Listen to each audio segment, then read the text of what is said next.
Okay, here we go. We're on chapter 22. Her father just passed away.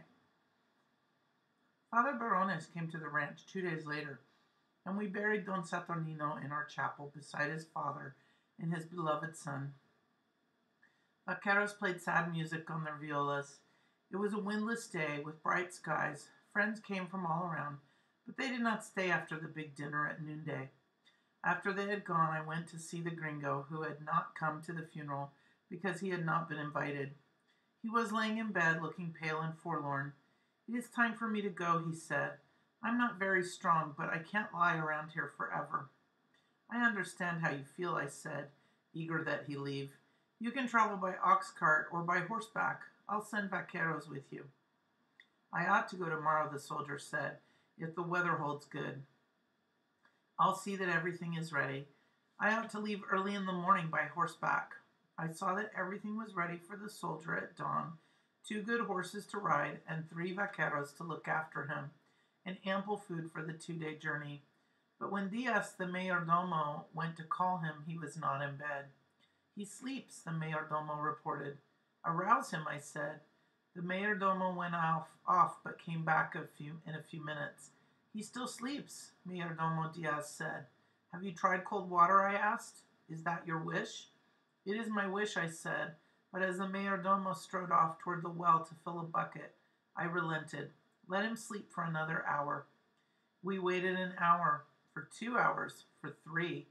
When he continued to sleep, the mayordomo shook him awake and reminded him that it was the day that he was to leave for San Diego. The soldier asked for me, and out of sorts I went trudging off to his room. He was sitting up in bed looking more forlorn than he had the day before. "I feel weak," he said in a very weak voice.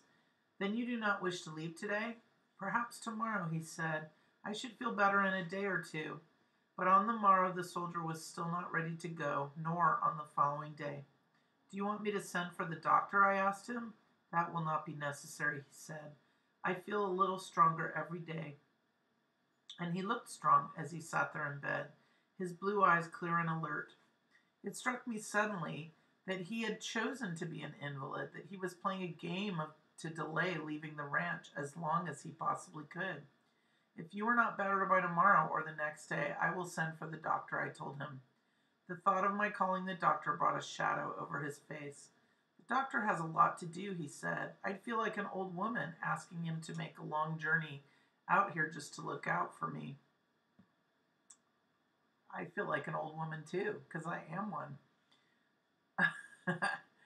I'd feel like an old woman asking him to make a long journey out here just to look after me. In 2 days he was back on his feet, and on the 3rd day we sent him off with 3 vaqueros for the pueblo of San Diego. "I hope there are no hard feelings," he said as he settled himself in the saddle. "None," I answered. "May you go with God."